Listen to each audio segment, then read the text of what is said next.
اعوذ باللہ من الشیطان الرجیم بسم اللہ الرحمن الرحیم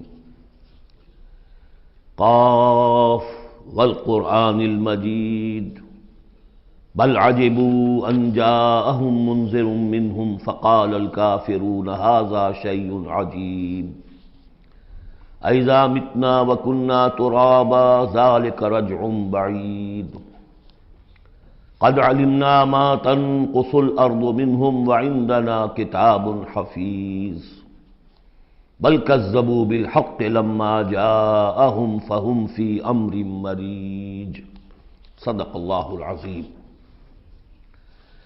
رب اشرح لي صدری ويسر لي امری واحلل عقدۃ من لسانی يفقهوا قولی اللهم ربنا الہمنا رشدنا واعذنا من شرور انفسنا اللهم ارنا الحق حقا وارزقنا اتباعه وارنا الباطل باطلا وارزقنا اجتنابه اللهم ربنا آنس وحشتنا في قبورنا وارحمنا بالقرآن العظيم اللهم اجعله لنا إماما ونورا وهدى ورحمة اللهم ذكرنا منه ما نسينا وعلمنا منه ما جهلنا وارزقنا تلاوته آناء الليل وأطراف النهار واجعله لنا حجة يا رب العالمين آمين۔ قرآن حکیم میں جو سورتوں کی ایک ترتیب ہے دو انداز پر، اس کا کافی دنوں سے اب تذکرہ نہیں ہوا ہے۔ قرآن مجید کی سورتوں کی ایک تو تقسیم اس اعتبار سے ہے کہ اس کی 7 منزلیں ہیں، تقریباً برابر لیکن یہ کہ بالکل برابر نہیں ہے، اور اس میں پیش نظر یہ تھا کہ جو شخص ایک ہفتے میں قرآن مجید ختم کرنا چاہے، اور صحابہ میں سے بہت سو حضرات کا یہ معمول تھا کہ رات کی نماز میں نوافل میں وہ اتنا قرآن پڑھتے تھے کہ ایک ہفتے میں ختم قرآن ہو جاتا تھا۔ اس کے لیے ضرورت تھی کہ منزلیں معین کر دی جائیں، تقریباً مساوی ہوں۔ اس میں حسن یہ بھی ہے کہ کوئی سورت تقسیم نہیں ہوتی، پوری کی پوری صورتیں اس میں شامل ہیں، پاروں والا حساب اس میں نہیں ہے۔ لیکن ترتیب کے اندر حسن ترتیب یہ ہے کہ سورہ فاتحہ کو اگر علیحدہ کر دیں، جو پورے قرآن حکیم کے لیے بمنزلہ ایک مقدمے کے ہے، دیباچے کے ہے، اور یہ کہ اپنی جگہ پر سورہ ہجر کی ایک آیت کی روح سے خود ایک قرآن ہے، تو اس کے بعد پہلی منزل میں 3 صورتیں ہیں، دوسری میں 5، تیسری میں 7، چوتھی میں 9، پانچویں میں 11، چھٹی میں 13، اور پھر حزب مفصل کہلاتا ہے، اس میں 65 صورتیں ہیں۔ وہ بھی ملٹیپل ہے 13 کا، 13 کو 5 سے ضرب دیں گے 65 بن جائے گا۔ تو ایک عددی جو ہے نسبت اس میں ہے، ایک سیڑھی بن رہی ہے۔ ایک اور جو گروپنگ ہے ان صورتوں میں وہ یہ ہے کہ ایک یا ایک سے زائد مکی صورت، پھر ایک یا ایک سے زائد مدنی صورت، یہ ایک گروپ، پھر مکی پھر مدنی دوسرا گروپ، پھر مکی پھر مدنی تیسرا گروپ، اس طریقے سے بھی 7 گروپ ہیں۔ یہ گروپ جو ہیں اس سے پہلے ایک جگہ پر یکجا ہو گئے تھے، دوسرا گروپ بھی ختم ہو گیا تھا سورہ توبہ پر، اور دوسری منزل بھی ختم ہو گئی تھی سورہ توبہ پر۔ تو میں نے آپ کو بتایا تھا کہ قرآن السعدین ہو گیا، یہاں پر 2 سعید چیزیں جمع ہو گئیں۔ قرآن حکیم کی صورتوں کی 2 منزلیں بھی ختم ہوئی سورہ توبہ پر، اور سورہ یونس سے تیسری منزل کا آغاز ہوا، اور مکی مدنی صورتوں کے گروپوں کا بھی جو دوسرا گروپ ہے وہ ختم ہو گیا سورہ توبہ پر، اور سورہ یونس سے تیسرے کا آغاز ہوا۔ وہی قرآن السعدین یہاں بھی ہو رہا ہے۔ سورہ حجرات پر مکی اور مدنی صورتوں کا بھی گروپ ختم ہوا، لیکن وہ 5واں گروپ ہے، اور منزل بھی ختم ہوئی لیکن وہ 6ٹھی منزل ہے۔ یہاں وہ برابر نہیں ہے، وہاں دوسری منزل اور دوسرا گروپ یکجا ختم ہوا، تیسری منزل تیسرا گروپ یکجا شروع ہوا۔ یہاں سورہ قاف سے آگے یہ ایک منزل ہے، اس کو حزب مفصل کہتے ہیں، اور دوسری یہ کہ یہیں سے 6ٹھی جو گروپنگ ہے مکی اور مدنی صورتوں کی وہ شروع ہو رہی ہے سورہ قاف سے۔ سورہ قاف سے لے کر سورہ واقعہ تک اس میں 60 صورتیں جو ہے مکیات ہیں۔ پھر سورہ حدید سے لے کر سورہ تحریم تک 10 سورتیں مدنی ہیں، اور یہ اس اعتبار سے بھی ایک عجیب حسن ہے اس میں کہ جیسے پہلے گروپ میں مکی سورت صرف سورہ فاتحہ ہے اور مدنی صورتیں 6.25 پارے پر پھیلی ہوئی سورہ بقرہ، سورہ آل عمران، سورہ نساء، سورہ مائدہ، لیکن یہ کہ اگلا جو گروپ ہے وہ متوازن ہے، 2 صورتیں مکی، 2 مدنی، سورہ انعام، سورہ اعراف مکیات، سورہ انفال، سورہ توبہ مدنیات۔ ادھر بھی یہ ہے کہ جب آپ آخر سے چلیں گے تو جو آخری گروپ ہے 7واں گروپ، وہ بالکل برعکس ہے پہلے گروپ کے، کہ تقریباً سارا کا سارا مکی صورتوں پر مشتمل ہے۔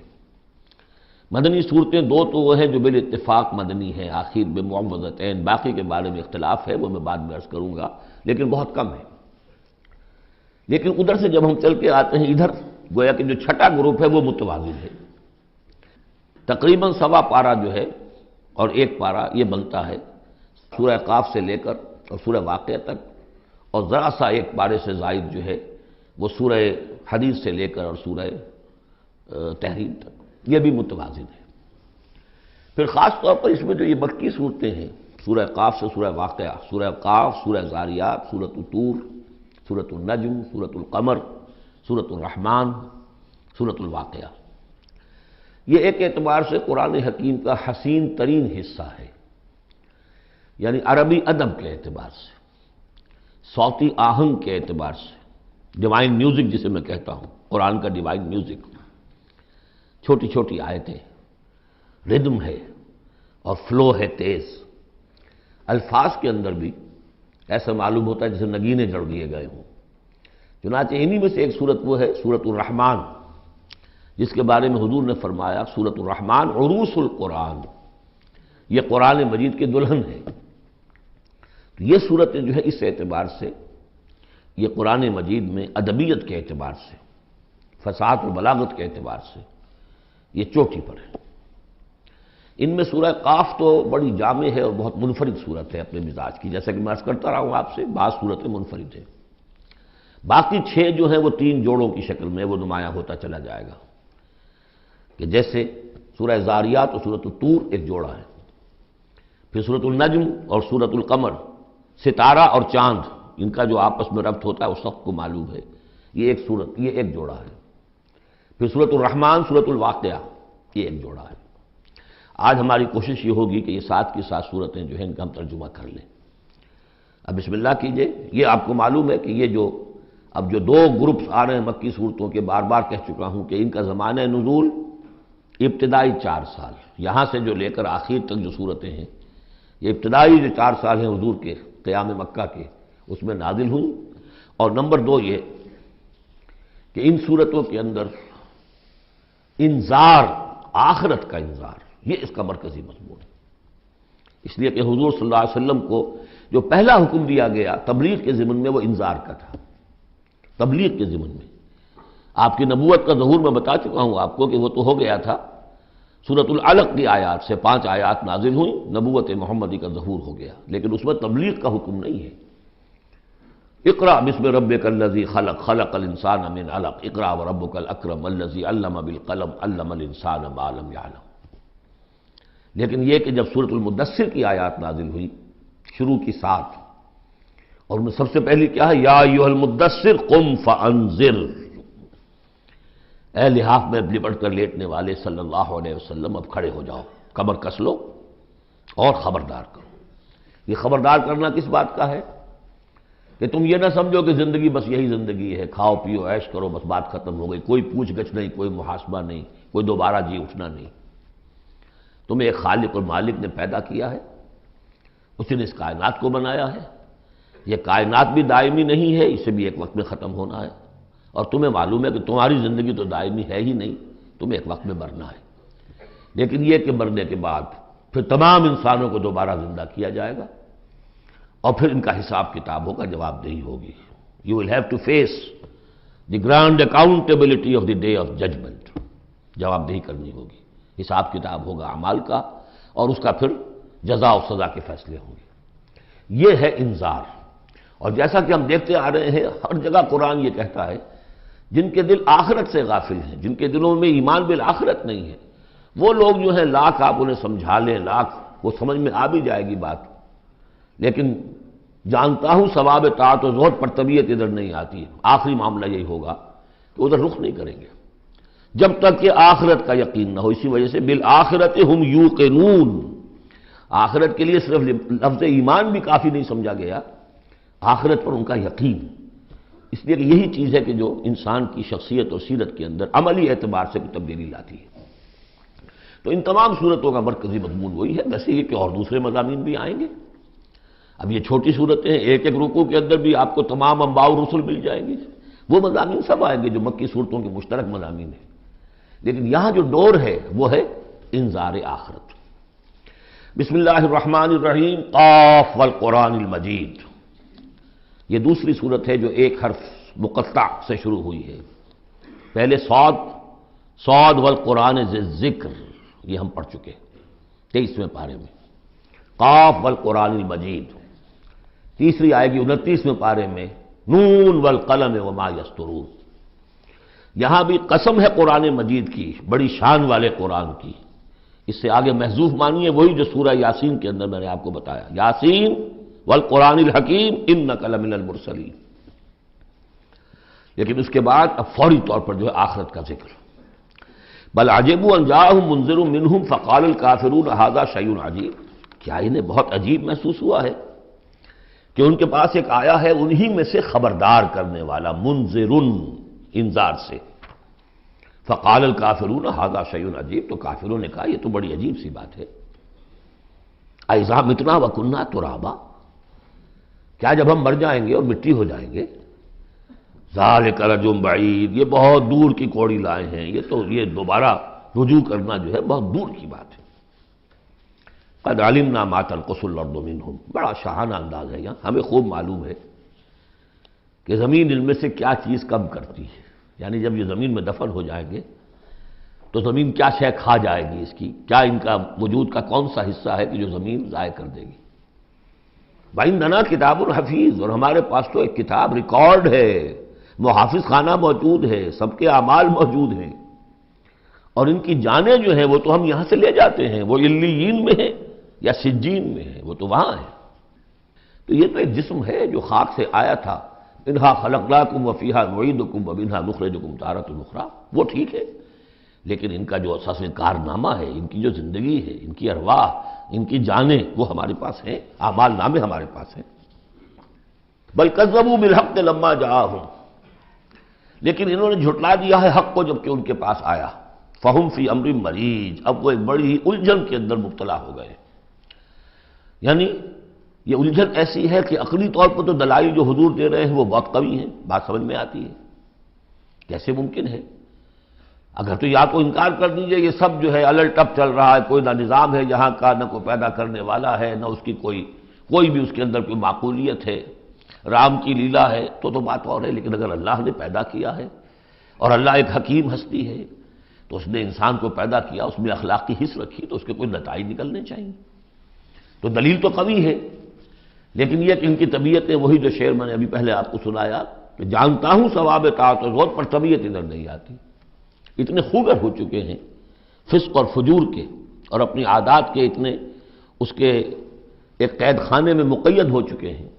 ایک نظم ہم نے پڑھی تھی ایف اے کے زمانے میں، the cage. I built these bars when I was young. انسان جب جوان ہوتا ہے، اس کے قوا مضبوط ہوتے ہیں، اس وقت وہ کچھ عادتیں اپنی ایسی پختہ کر لیتا ہے کہ بڑھاپے میں جا کر وہ اپنی ان عادتوں کے پنجرے میں بند ہو جاتا ہے. اب لاکھ وہ چاہتا ہے کہ ان عادتوں کو ختم نہیں کر سکتا. جیسے کہ وہ پرندہ جو ہے وہ اپنی سلاخوں کو توڑ کر پنجرے سے باہر نہیں آ سکتا. تو میں جب جوان تھا تو میں نے اپنے گرد یہ پنجرہ بن لیا تھا کچھ بری عادات کا. اب وہ عادتیں جو ہے انہوں نے مجھے اپنے اندر قید کیا ہوا ہے. تو یہ لوگ ان میں قید ہو چکے ہیں. افلم ينظروا الى السماء فوقهم، تو کیا انہوں نے دیکھا نہیں آسمان کی طرف جو ان کے اوپر ہے؟ کیف بنیناها، ہم نے اسے کیسے بنایا ہے. وزیناها، کتنا اسے مزین کر دیا ہے. وما لها من فروج، اور اس میں کوئی رکھنے نہیں ہے. اس آیت کا مطلب تو آج آپ کو ایسٹرونومی والے بتائیں گے کتنا محکم نظام ہے، کسی رکھنے کا کیا سوال. والارض مددناها، اور زمین اس کو ہم نے پھیلا دیا. والقینا فیہا رواسیا، اور ہم نے اس میں لنگر ڈال دیے. اب یہ جیولوجی والے بتائیں گے، علم طبقات الارض، کہ پہاڑوں کا کیا اثر ہے، کیا سٹیبلائزنگ ایفیکٹ ہے زمین کی روٹیشن میں. وما لها من فروج والارض مددناها والقینا فیہا رواسیا وانبتنا فیہا من کل زوج بہیج. ہم نے اس میں ہر طرح کی بڑی ہی رونق والی چیزیں جو ہیں جوڑوں کی شکل میں پیدا کر دی. تبصرۃ و ذکریٰ، یہ ہے لوگوں کو سجھانے کے لیے، دکھانے کے لیے. دیکھو، کھول آنکھ، زمین دیکھ، فلک دیکھ، فضا دیکھ، مشرق سے ابھرتے ہوئے سورج کو ذرا دیکھ، ان آیات کو دیکھو. افلا ينظرون الى الابل كيف خلقت والى السماء كيف رفعت والى الجبال كيف نصبت والى الارض كيف سطحت. تبصرۃ، یہ ہم صرف سجھانا چاہتے ہیں، دکھانا چاہتے ہیں. وہ ذکرا، اور یہ یاد دہانی بھی ہے. نشانی کو دیکھ کر کوئی یاد آ جاتا ہے جس کی وہ نشانی ہوتی ہے. ان نشانیوں کو دیکھ کر تمہیں اللہ یاد آنا چاہیے، خالق ان کا بنانے والا، ان کا مصور.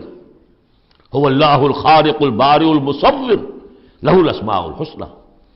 تو یہ در حقیقت اس کی یاد دلانے کے لیے یہ نشانیاں ہیں. لکل عبد منیب، لیکن یہ اسی بندے کے لیے ہے جو منیب ہو، خود کچھ رجوع رکھے ہوئے ہو. وہی جو تمہیں کہتا رہا ہوں کہ فطرت مس نہ ہوئی ہو، روح مری نہ ہو، تب تو یہ تمام چیزیں جو ہیں مفید ہوں گی، آنکھیں بھی کھل جائیں گی اور تذکرہ یاد بھی آ جائے گا. اگر فطرت مر چکی ہو، مسخ ہو چکی ہو، پھر ظاہر بات ہے کہ کسی سے کوئی فائدہ نہیں ہوگا. وَنَزَّلْنَا مِنَ السَّمَاءِ مَاءً مُبَارَكًا، اور ہم نے آسمان سے اتارا مبارک پانی. مبارک کی وضاحت میں کر چکا ہوں. برکت اسے کہتے ہیں کسی شے کے اندر جو پوٹینشیل خیر ہے اسے نکال کر باہر لے آئے. تو یہ پانی بارش کی، باران رحمت جو ہے، یہ ماء مبارک کا ہے، زمین کی روئیدگی کو نکال کر باہر لاتا ہے. فَأَنبَتْنَا بِهِ جَنَّاتٍ وَحَبَّ الْحَصِيدِ، تو ہم نے اگا دیا اسی کے ذریعے سے باغات بھی اور کھیتیاں بھی جو کٹ جاتی ہیں. اب دیکھیے بہت خوبصورت ہے یہاں پہ جو ترتیب. جنات اسے کہتے ہیں باغات، درخت لگا رہتا ہے، پھل اتار لیتے ہیں صرف. اور کھیتی وہ ہوتی ہے گندم کی کھیتی، وہ پوری فصل کٹ جاتی ہے، وہاں کوئی اب درخت باقی نہیں رہتا. یہ نہیں ہے کہ صرف سٹے توڑ لیجئے باقی کھڑی رہنے دیجئے، نہیں. حصید تو وہ در حقیقت حب الحصید، اناج کی جو کھیتیاں ہوتی ہیں وہ تو کٹ جاتی ہیں. والنخل باسقات لها طلع نضید، اور ہم نے ایسے کھجوریں پیدا کر دی ان کے درخت کے جو بہت لمبی لمبی ہیں، اونچے اونچے ہیں. لہا طلع نضید، ان کا خوشہ جو ہے تہ بر تہ کھجوریں ان کے اندر لدی ہوئی ہیں. رزقا للعباد، یہ سب کچھ بندوں کے لیے، رزق کے لیے ہم نے بنایا. وَأَحْيَيْنَا بِهِ بَلْدَةً مَيْتًا، اور اسی پانی کے ذریعے سے ہمیں مردہ زمین کو زندہ کر دیتے. كَذَلِكَ الْخُرُوجُ، اسی طریقے سے تم زمین سے نکل آؤ گے. جیسے کھیتی نکل آتی ہے، پہلے کوئی آثار نہیں تھے، بارش ہوئی کھیتی نکل آئی. گھاس ہی ہو گئی، چلیے اور کچھ نہیں ہے، وہاں گھاس آ گئی. کہاں سے آ گئی؟ زمین میں تو تھی نا، پانی نے نکالا ہے صرف. اسی طریقے سے تم سب ہوگے وہیں پر، تمہیں بس نکالنا ہے، ہمارا اذن نکال لائے گا. کذبت قبلہم قوم نوح واصحاب الرس وثمود. اب دیکھیے یہاں انباء رسول کا تذکرہ ایک دو آیتوں میں سب کو سمیٹ لیا. جھٹلایا ان سے پہلے نوح کی قوم نے، اصحاب الرس نے، کنویں والوں نے، وثمود اور ثمود کی قوم نے، وعاد اور قوم عاد نے، وفرعون اور فرعون نے، واخوان لوط اور لوط کے بھائیوں نے، اصحاب الایکۃ اور بن والے یعنی مدین والے جن کی طرف حضرت شعیب بھیجے گئے، وقوم تبع. تبع ہم پڑھ چکے ہیں کل، یہ یمن کے بادشاہوں کا لقب تھا. فَكُلٌّ كَذَّبَ الرُّسُلَ فَحَقَّ وَعِيدِ، سب نے رسولوں کو جھٹلایا تو مستحق ہو گئے میری وعید کے، میری جو دھمکی تھی اس کے مستحق ہو گئے، ان پر عذاب آیا. أَفَعَيِينَا بِالْخَلْقِ الْأَوَّلِ، تو کیا ہم ایک مرتبہ پیدا کر کے عاجز آ گئے ہیں؟ لم یعیا بخلقہن، یہ ہم کر چکے ہیں. تو اس کے معنی کیا ہے؟ گویا کہ ہماری ساری، جس کو میں انگریزی میں نے کہا تھا کہ جو کریٹو پوٹینشل ہمارا تھا، کریٹو انرجی ہماری ایگزاسٹ ہو چکی ہے تمہارے خیال میں. افعینا بالخلق الاول، کیا ہم بالکل عاجز آ گئے ہیں؟ بل ہم فی لبس من خلق جدید، ہماری خلاقی کی قدرت میں تو کوئی کمی نہیں ہوئی. ہاں یہ لوگ جو ہیں ان کے ذہن کی تنگی ہے کہ جس کی وجہ سے یہ دھوکے میں ہو رہے ہیں کہ دوبارہ کیسے بنا دیا جائے گا. وَلَقَدْ خَلَقْنَا الْإِنسَانَ وَنَعْلَمُ مَا تُوَسْوِسُ بِهِ نَفْسُهُ، ہم نے تو انسان کو پیدا کیا ہے، ہم جانتے ہیں جو پٹی پڑھاتا ہے اسے اس کا نفس. اندر بھی تو ہے نا ایک قوت شر، وہ نفس ہے. ان النفس لامارۃ بالسوء، 13ویں پارے میں ہم نے شروع کی آیت پڑھی ہے. وما ابرئ نفسی ان النفس لامارۃ بالسوء۔ تو انسان کے اندر بھی ایک داعی شر ہے، ایک داعی خیر ہے۔ داعی شر کیا ہے؟ نفس امارہ، اڈ یا لبیڈو فرائڈ کی اصطلاح میں، اور داعی خیر کیا ہے؟ روح، جس کا مسکن ہے قلب، وہ بلندی کی طرف، رفعت کی طرف لے کے جانا چاہتی ہے انسان کو۔ اس کو فرائڈ نے دیکھا تو صحیح ہے، آبزرویشن اس کی صحیح ہے، سپر ایگو، ایگو کے اوپر ایک سپر ایگو ہے، اگرچہ اس کی جو اس کی ایکسپلینیشن کی ہے، توجیہ جو کی وہ غلط ہے۔ ظاہر بات ہے کہ اب یہ تمام مغربی سائنسدان اور فلاسفر اصل میں ان کی ایک آنکھ بند ہے، عالم امر سے وہ واقف ہی نہیں، روح کا ان کے ہاں تصور ہی نہیں، فرشتے کا کوئی تصور نہیں، ان کی ساری جتنی بھی انویسٹیگیشنز ہیں، جتنی بھی تحقیق ہے، تفتیش ہے، آبزرویشن ہے، بھاگ دوڑ ہے، وہ سب عالم خلق سے متعلق ہے۔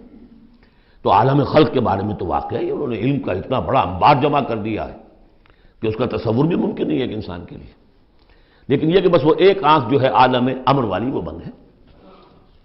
تو ہم خوب جانتے ہیں کہ اس کا نفس اسے کیا پٹیاں پڑھاتا ہے، کیا وسوسہ اندازی کرتا ہے۔ وَنَحْنُ أَقْرَبُ إِلَيْهِ مِنْ حَبْلِ الْوَرِيدِ، اور ہم تو اس سے، اس کی رگ جان سے بھی زیادہ قریب ہیں۔ یہ قرب ہے ذات باری تعالیٰ کا، لیکن یہ کہ اتصال بے تکیف بے قیاس ہست رب الناس را با جان ناس، یہ نہیں جانتے کہ کیسے ہے یہ قرب، یہ ہم نہیں جان سکتے۔ اللہ کا ہاتھ ہے کیسا ہے ہم نہیں جانتے، اللہ کا چہرہ ہے کیسا ہے ہم نہیں جانتے، اللہ نزول فرماتا ہے پہلے آسمان تک ہر رات کے آخری حصے میں، کیسے اترتا ہے ہم نہیں جانتے۔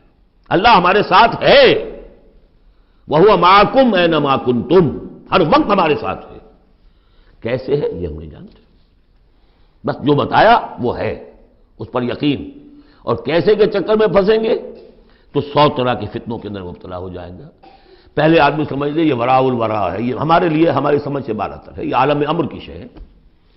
تمہارے پاس معلومات کا جو ذریعہ ہم نے دیا ہے وہ عالم خلق کی چیزوں کے لیے، ان السمع والبصر والفؤاد، 3 چیزیں کافی ہیں۔ تحقیق کرو، تفتیش کرو، آبزرو کرو، سنو، انفر کرو، نتیجہ نکالو، کمپیوٹر کے ذریعے سے پروسیس کرو، یہ چلتے جاؤ۔ لیکن عالم امر کی بات جو وحی سے بتا دی گئی بس وہ، اس کی زیادہ مین میخ، زیادہ باریکیوں میں جاؤ گے فتنے میں مبتلا ہو جاؤ گے۔ تو ہے وہ ہماری رگ جان سے بھی قریب، اذ یتلقی المتلقیان عن الیمین وعن الشمال قعید، جبکہ لیتے جاتے ہیں دو لینے والے داہنی طرف اور بائیں طرف موجود ہیں، یعنی اللہ خود بھی موجود ہے، ہمارے ساتھ ہے، لیکن اس نے 2 فرشتے ہر انسان کے ساتھ لگا رکھے ہیں جو اس کے ہر قول کو اور ہر فعل کو ریکارڈ کر رہے ہیں، کرامن کاتبین، جو دائیں اور بائیں موجود ہیں۔ ما یلفظ من قول الا لدیہ رقیب عتید، جو بھی اس کے زبان سے قول نکلتا ہے اس کو لے کر ریکارڈ کرنے والے موجود ہیں، نگران جو دیکھ رہے ہیں کیا کہہ رہا ہے یہ، اور وہ مستعد ہیں جو اس کو لے رہے ہیں، ریکارڈ کر رہے ہیں۔ اور وہ ریکارڈنگ ظاہر بات ہے کوئی قلم سیاہی پینسل والی تو نہیں ہے، ریکارڈنگ تو ہماری یہاں پہ ایک اور ہو رہی ہے۔ آج سے 20 سال پہلے اس ریکارڈنگ کا تصور نہیں ہو سکتا تھا کہ یہ بھی کوئی ریکارڈنگ ہوتی ہے، اور کتنی ایگزیکٹ ریکارڈنگ ہے۔ اچھے سے اچھا بھی اسٹینوگرافر ہو تو کہیں نہ کہیں اس کی ڈکٹیشن دینے میں کہیں کوئی غلطی ہو جائے گی، اس میں تو کوئی غلطی نہیں۔ اس سے بھی اعلیٰ کیا ریکارڈنگ ہو رہی ہے جو فرشتے کر رہے ہیں، جو ہمارے تصور سے باہر ہے۔ وجاءت سکرۃ الموت بالحق، اور بالآخر وہ موت کی بے ہوشی کا وقت آن پہنچتا ہے حق کے ساتھ، قطعی ہے وہ تو آنی ہے، اس لیے کہ اللہ کے منکر تو پیدا ہوئے ہیں، موت کا منکر تو آج تک کوئی پیدا نہیں ہوا، موت کا تو سب کو اقرار ہے۔ بالحق ذالک ما کنت منہ تحید، یہی ہے نا وہ جس سے تم بھاگا کرتے تھے۔ بڑی نفسیاتی بات ہے، انسان اپنے موت کے تصور کو اپنے ذہن سے دور رکھتا ہے، یہاں تک کہ تھوڑا سا ارتعاش ہوتا ہے جب کسی عزیز کو کندھوں پر اٹھا کر لے جا کر اور قبرستان میں دفن کر کے آتے ہیں، تھوڑی دیر کے لیے تو اعصاب ہلے رہتے ہیں کہ منزل تو یہ ہے، جانا تو یہاں ہے، آج ہم اسے چھوڑ آئیں کل ہمیں جانا ہے، اس کے بعد پھر وہی اپنا روٹین، وہی اپنے مسائل، وہی اپنے معاملات، وہی اپنی دلچسپیاں، پھر آدمی بھول جاتا ہے۔ ذالک ما کنت منہ تحید، اسی کو تم چاہتے تھے، اس سے ذرا دور رہو، اسے اپنے ذہن سے ٹالے رکھو۔ ونفخ فی الصور، پہلے وہ قیامت صغریٰ کا ذکر تھا جو ہر انسان کی ہے، سکرۃ الموت، سکرات الموت، نزع کا عالم، اور اب ہے وہ پوری دنیا کی جو قیامت، پوری دنیا کی جو موت آنی ہے، وہ ونفخ فی الصور، سور میں پھونکا گیا یا جائے گا۔ ذالک یوم الوعید، یہ ہے وعدے کا دن۔ وجاءت کل نفس معہا سائق و شہید، اور ہر جان آئے گی اس کے ساتھ ایک ہوگا دھکیلنے والا اور ایک ہوگا گواہ۔ دو فرشتے جو جہاں دنیا میں مامور تھے ریکارڈ تیار کرنے پر، اب ایک اس کو لے کر آئے گا جو کہ دھکیل رہا ہوگا چلو ادھر کو، اور ایک کے پاس وہ سارا اس کا ریکارڈ ہوگا، شہید وہ ہوگا، اس کے پاس اعمال نامہ ہے۔ لقد كنت في غفلة من هذا، اللہ تعالیٰ فرمائے گا اے انسان تو آج کے اس دن سے غفلت میں رہا نا، لقد كنت في غفلة من هذا فكشفنا عنك غطاءك فبصرك اليوم حديد، تو آج ہم نے تمہاری آنکھ سے پردے ہٹا دیے، اٹھا دیے، آج تمہاری نگاہ کتنی تیز ہو گئی ہے، ہر شے نظر آ رہی ہے۔ اب وہ حقائق جو پردے کے پیچھے تھے، جو پہلے غیب میں تھے، جس پر کہ ایمان لانا مطلوب تھا غیب میں، الف لام میم ذالک الکتاب لا ریب فیہ ھدی للمتقین الذین یؤمنون بالغیب، آج وہ غیب کا پردہ ہٹا دیا گیا۔ اب تمہارے سامنے فرشتہ بھی ہے جو تمہیں بھاگتا ہوا لا رہا ہے، تمہارا اعمال نامہ جو ہے دوسرے کے فائلیں جو ہیں وہ اس کے ہاتھ میں ہے۔ وقال قرینہ ھذا ما لدی عتید، اور کہے گا اس کا ساتھی، میری رائے ان حضرات کے ساتھ ہے کہ جن کے نزدیک یہ وہ شیطان ہے جو ہر انسان کے ساتھ دنیا میں ایک شیطان بھی لگا ہوا ہے۔ جیسے داخلی قوت شر ہے نفس، شیطان ساتھ باہر موجود ہے جو نفس میں پھونکے مارتا رہتا ہے، نفس میں اشتعال پیدا کرتا ہے، نفسانی خواہشات کو بھڑکاتا رہتا ہے۔ دوسری طرف انسان کے اندر روح ہے جو داعی خیر ہے، تو باہر فرشتے ہیں جو خیر کی دعوت دیتے ہیں۔ نحن اولیاؤکم فی الحیات الدنیا وفی الآخرہ، سورہ حامیم السجدہ میں ہم پڑھ کر آئے کہ نہیں، فرشتے ہمارے ساتھ ہوتے ہیں، وہ شاباش دیتے ہیں۔ کوئی نیک کام کر کے اگر ہمیں خوشی ہوتی ہے، یہ فرشتوں کی طرف سے ہمیں بشارت ہو رہی ہوتی ہے کہ اچھا کیا تم نے، کوئی گویا کہ اندر ہی سے آپ کو شاباش دے رہا ہوتا ہے کہ ہمت کی تم نے، بڑا اچھا کیا تم نے۔ کون ہے وہ فرشتہ ہے، نظر نہیں آئے گا۔ وقال قرین، وہ شیطان کہے گا جو کہ مسلط کیا گیا تھا اس پر، ھذا ما لدی عتید، پروردگار یہ حاضر ہے جو میرے پاس تھا، جو میری کسٹڈی میں تھا، جس پر مجھے تعینات کیا گیا تھا، اور وہ تھا، وہ حاضر ہے۔ اللہ فرمائے گا القیا فی جہنم کل کفار عنید، جھونک دو جہنم میں سب جو بھی ناشکرے تھے اور جو بھی مخالف تھے۔ اب یہ حکم کور کرے گا اس انسان کو بھی اور اس شیطان کو بھی۔ مناع للخیر، جو خیر سے روکنے والا، معتدن، حد سے بڑھنے والا، مریب، شکوک و شبہات میں مبتلا رہنے والا، الذی جعل مع اللہ الہا آخر، جس نے اللہ کے سوا کسی اور کو بھی الہ بنایا اور پکارا اور پوجا، فالقیاہ فی العذاب الشدید، تو جھونکو اس کو بڑے سخت عذاب میں۔ اب اس کے رونگٹے کھڑے ہوں گے، وہ جو شیطان وہ سمجھتا تھا میں تو سرکاری کارندہ ہوں یہاں پر، لیکن یہ کہ یہاں جب حکم ہوگا تو وہ تو دونوں کو جھونکا جائے گا۔ قال قرینہ ربنا ما اطغیتہ ولکن کان فی ضلال بعید، وہ کہے گا شیطان اس کا ساتھی، پروردگار میں نے اس کو گمراہ نہیں کیا، یہ تو خود ہی جو ہے بڑی سخت گمراہی کے اندر تھا۔ تو گویا کہ وہ چاہے گا کہ میری جان بخشی کی جائے، جو میری کسٹڈی میں تھا وہ تو میں نے حاضر کر دیا لا کر۔ قال لا تختصموا لدی وقد قدمت الیکم بالوعید، اللہ فرمائے گا میرے سامنے اب جھگڑو مت، جبکہ میں پہلے وعید بھیج چکا ہوں، سارا انذار کا حق میں نے ادا کر دیا، جنات کے لیے بھی انسانوں کے لیے بھی۔ وہ ہم دیکھ آئے ہیں سورہ احقاف میں، جنات نے حضور کا کلام سنا اور ایمان لے آئے اور داعی حق بن کر اپنی قوم میں واپس چلے گئے۔ ما یبدل القول لدی، میرے حضور میں بات تبدیل نہیں کی جا سکتی، میرا قانون، میرا ضابطہ جو بھی تھا وہ پورا ہوگا۔ وما انا بظلام للعبید، میں اپنے بندوں پر ظلم کرنے والا نہیں ہوں۔ یوم نقول لجہنم هل امتلأت، جس دن کہ ہم پوچھیں گے جہنم سے بھائی بھر گئی تو، تیرا پیٹ بھر گیا؟ وتقول هل من مزید، وہ کہے گی نہیں اور ہے کچھ، مجھے تو ابھی میرے اندر بڑی کشادگی ہے، اور آئیں جنات اور انسان اور مجھے بھرے۔ وَأُزْلِفَتِ الْجَنَّةُ لِلْمُتَّقِينَ غَيْرَ بَعِيدٍ، اور جنت قریب لے آئی جائے گی اہل تقویٰ کے، جو ان سے دور نہیں ہوگی۔ ھذا ما توعدون، اب ان سے کہا جائے گا یہ ہے جس کا وعدہ آپ لوگوں سے کیا گیا تھا۔ لِكُلِّ أَوَّابٍ حَفِيظٍ، ہر اس شخص کے لیے جو اللہ کی طرف رجوع کرنے والا ہو اور حفاظت کرنے والا ہو۔ حفاظت کس کی؟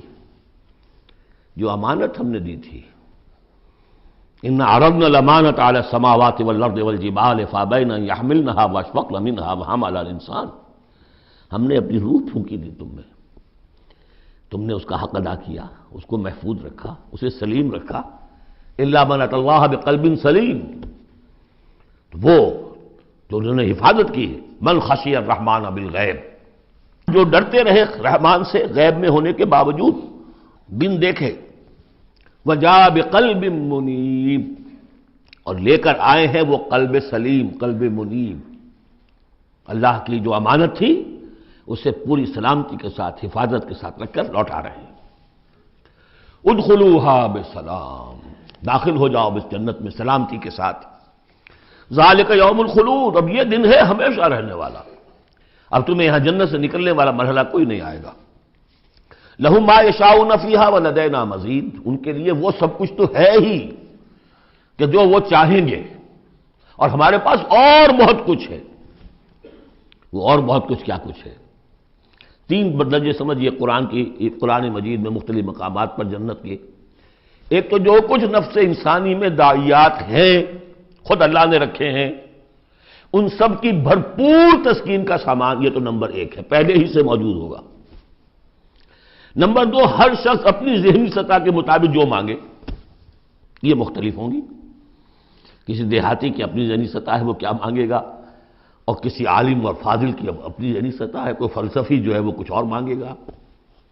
کچھ لوگ ہوں گے کہ جو کچھ نہیں چاہیں گے سوائے اللہ کی ذات کے، جیسے کہ رابعہ بصریہ کا قول آتا ہے. ایک یوں سمجھیے کہ ایک جس جذب کے عالم میں کہ ایک روز نکلی ہے گھر سے، ایک ہاتھ میں ایک لوٹے میں پانی تھا اور ایک ہاتھ میں ایک قندیل، مشل.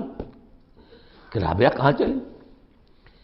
کہ میں اس مشل سے تو جنت کو جلانا چاہتی ہوں، اور یہ لوٹے میں پانی ہے، اس سے میں دوزخ کو بجھانا چاہتی ہوں، تاکہ لوگ دوزخ کے ڈر اور جنت کے لالچ میں اللہ کو نہ چاہیں، اللہ کو اللہ کے لیے چاہیں.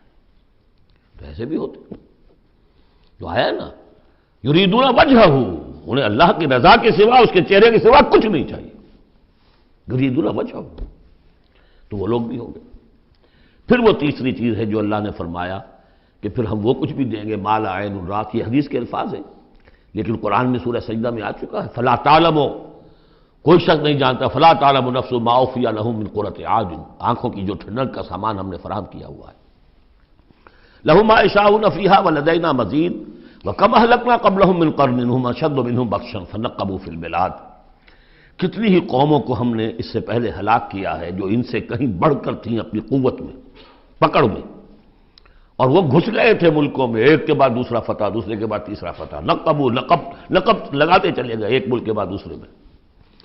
حل من محیص، لیکن جب ان پر اللہ کی پکڑ آئی، وہی کہ جو ملک پر ملک فتح کرتے جا رہے تھے، علاقے پر علاقے زیر نگی کرتے جا رہے تھے، پھر ان کو بھاگنے کی کوئی جگہ نہیں ملی. ان فی ذلک لذکری لمن کان لہ قلب، یہ بہت بہت اہم مقام ہے قرآن کا. اس میں یاد دہانی ہے کس کے لیے؟ 2 طرح کے لوگوں کے لیے. لمن کان لہ قلب، جس کا دل ہے، دل تو سب کا ہے، لیکن دل سے یہاں مراد کیا ہے؟ دل زندہ، جس میں روح زندہ ہے، سلیم ہے، قلب سلیم ہے. مجھے یہ ڈر ہے دل زندہ تو نہ مر جائے، کہ زندگانی تو عبادت ہے تیرے جینے سے.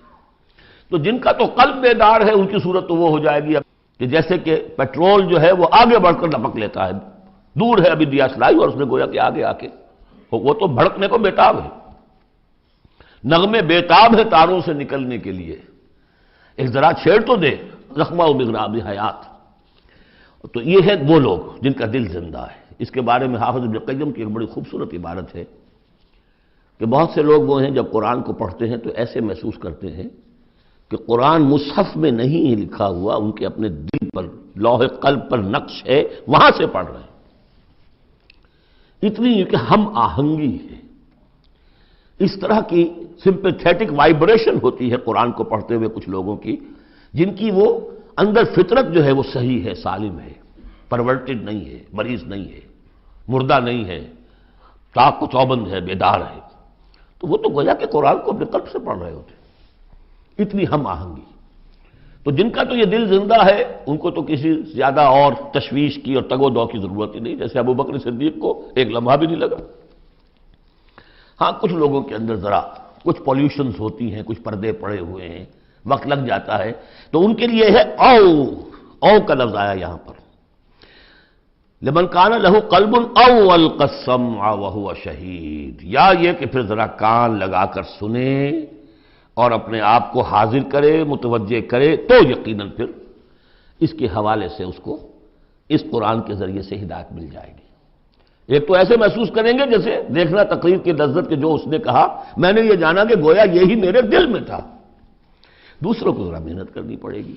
ہمارا جو منتخب نصاب ہے مطالعہ قرآن حکیم کا، اس میں جو ایمان کی بحث میں دو مقامات اسی کی گویا کہ دو طریقے جو ہیں مختلف اسی کی نمائندگی کے لیے، ایک طریقہ وہ ہے ان فی خلق السماوات والارض واختلاف اللیل والنہار لآیات لأولی الالباب الذین یذکرون اللہ قیاما وقعودا وعلی جنوبہم ویتفکرون فی خلق السماوات والارض، آبزرویشن بھی ہے، غور و فکر بھی ہے، تدبر بھی ہے، اور یہ ذکر کے ساتھ تدبر، ذکر کے ساتھ فکر، یہ دونوں مل کر بات بنتی ہے۔ خالی ذکر سے بات نہیں بنے گی، خالی فکر سے بات نہیں بنے گی، اور بدقسمتی اس امت کی یہی ہو چکی ہے اب کہ یہ دو حلقے علیحدہ ہو گئے۔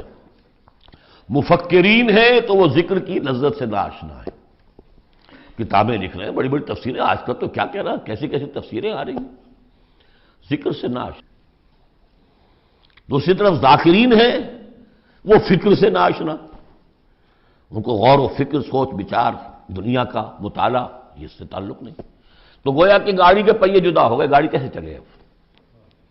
یہ دونوں ہیں، ان دونوں کے اندر فقر قرآن امتزاج ذکر و فکر، علامہ اقبال کہتا ہے جزب قرآن زیغمی روباہی است، فقر قرآن اصل شاہنشاہی است۔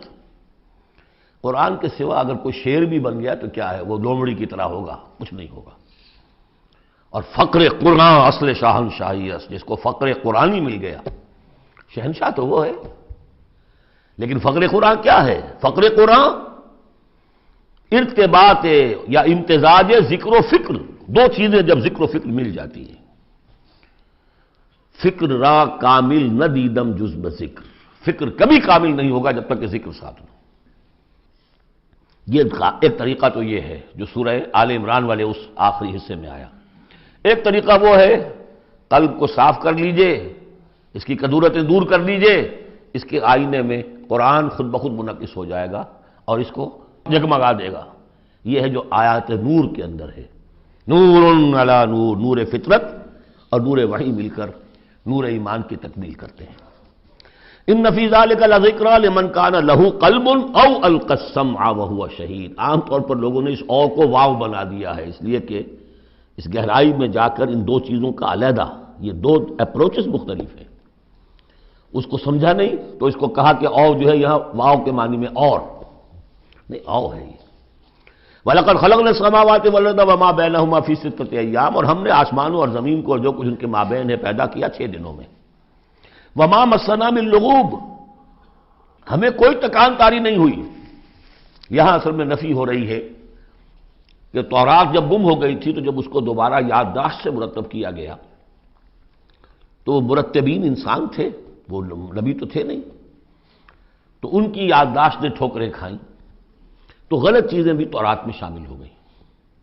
تو اس میں وہ بھی الفاظ آ گئے کہ اللہ نے آسمان اور زمین 6 دن میں پیدا کیے اور 7ویں دن اس نے آرام کیا، تھک گیا تھا نا۔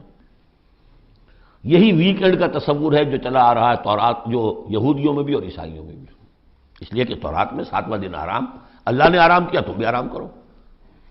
ہمارے ہاں کوئی تصور اسلام میں ویکنڈ کا نہیں، اور اس کی نفی کر رہا ہے اللہ، وَمَا مَسَّنَا مِن لُغُوبٍ، ہمیں کوئی تکان تاری تو نہیں ہوئی کہ ہمیں کسی آرام کی ضرورت ہوتی۔ فَاصْبِرْ عَلَىٰ مَا يَقُولُونَ، تو اے نبی آپ صبر کیجئے اس پر جو یہ کہہ رہے ہیں۔ وَسَبِّحْ بِحَمْدِ رَبِّكَ قَبْلَ طُلُوعِ الشَّمْسِ وَقَبْلَ الْغُرُوبِ، اور اپنے رب کی تسبیح و تحمید کیجئے سورج کے طلوع ہونے سے قبل اور سورج کے غروب ہونے سے قبل۔ اب یہ ابتدائی 4 سال ہیں جن میں ابھی نمازوں کا وہ نظام الاوقات نہیں بنا تھا، وہ تو 11ویں سال میں جا کے بنا ہے، سورہ بنی اسرائیل میں جب نازل ہوئی ہے، اور جب کہ معراج ہوا ہے آپ کا، معراج میں یہ 5 وقتوں کا نماز کا نظام دیا گیا۔ اس وقت تک تو یہی ہے صبح و شام اللہ کا کچھ یاد ہو، یا اس سے پہلے جو ہے وہ رات بھر کھڑے رہو، 2/3 یا تہائی، کم سے کم 1/3 شب، وہ اور علیحدہ نظام تھا۔ تو قبل طلوع الشمس والی نماز ہی اب ہماری فجر کی نماز بن گئی ہے، اور قبل الغروب والی نماز اب ہماری عصر کی نماز بن گئی ہے۔ یہی بات ہم سورۃ طٰہٰ میں پڑھ چکے ہیں، قبل طلوع الشمس و قبل غروبها ومن اللیل فسبح، اور رات کے حصوں میں بھی اس کی تسبیح بیان کرو، بعد 12 سجود اور نمازوں کے بعد، سجدوں کے بعد پھر بیٹھ کر بھی کوئی تھوڑی سی تسبیح کیا کرو، جیسے نمازوں کے بعد تسبیح فاطمہ ہے 33 مرتبہ سبحان اللہ، 33 مرتبہ الحمدللہ، 33 یا 34 مرتبہ اللہ اکبر۔ وَالسَّمْعِ یوم ینادی المنادی من مکان قریب، اور کان لگا کر سنتے رہو، اس دن کے منتظر رہو جب کہ پکارنے والا پکارے گا بہت قریب کی جگہ سے، یعنی جب سور پھونکا جائے گا تو ہر ایک کو یہ محسوس ہوگا جیسے براہ راست میرے کان کے اندر ہی آ رہا ہے، بہت قریب سے، اور بہت زوردار آواز ہوگی، وہی تو پھر موت کا ذریعہ بنے گی، اور اسی سور کو پھونک کر پھر بس بعد الموت ہوگا۔ یہاں اس دوسرے کا ذکر ہے، یوم یسمعون الصیحۃ بالحق، جس دن کہ وہ سنیں گے چنگھاڑ حق کے ساتھ، ذالک یوم الخروج، یہ ہے اب نکلنے کا دن۔ انا نحن نحیی و نمیت، ہم ہی زندہ رکھتے ہیں، ہم ہی موت وارد کرتے ہیں، وإلینا المصیر، جہاں اللہ تعالیٰ اپنی زیادہ جلالت شان کا اظہار کرنا چاہتا ہے وہ جمع کا صیغہ ہوتا ہے، انا نحن نحیی و نمیت وإلینا المصیر۔ یوم تشقق الارض عنہم سراعا، جس روز کی زمین پھٹے گی اور یہ اس میں تیزی سے نکلیں گے اس میں سے باہر۔ ذالک حشر علینا یسیر، یہ جمع کر دینا ہمارے لیے بہت آسان ہے، کوئی مشکل نہیں۔ نحن اعلم بما یقولون، اے نبی ہم خوب جانتے ہیں جو کچھ یہ کہہ رہے ہیں، یہ کہہ رہے ہیں یہ مجنون ہیں، یہ کہہ رہے ہیں کہ یہ شاعر ہیں، ساحر ہیں، شروع کی جو باتیں تھیں۔ وما انت علیہم بجبار، ہم نے آپ کو ان پر کوئی زور دے کر نہیں بھیجا ہے کہ زبردستی آپ انہیں حق کی طرف لے آئیں۔ فذکر بالقرآن من یخاف وعید، پس تذکیر کیجئے قرآن کے ذریعے سے ہر اس شخص کو کہ جو ذرا سا بھی، جس کے اندر کوئی تھوڑی سی روح زندہ ہوگی اور احساس ہوگا، اخلاقی حس جو ہے مردہ نہ ہو چکی ہوگی، وہ ضرور سنے گا اور وہ آپ کی اس تذکیر سے فائدہ اٹھائے گا۔ اب یہاں نوٹ کر لیجئے، تذکیر بھی قرآن کے ذریعے سے، تبشیر قرآن کے ذریعے، انذار قرآن کے ذریعے، تبلیغ قرآن کی، تزکیہ نفس قرآن کے ذریعے، اور کس طرح امت نے اس قرآن سے اپنے آپ کو دور کیا ہے۔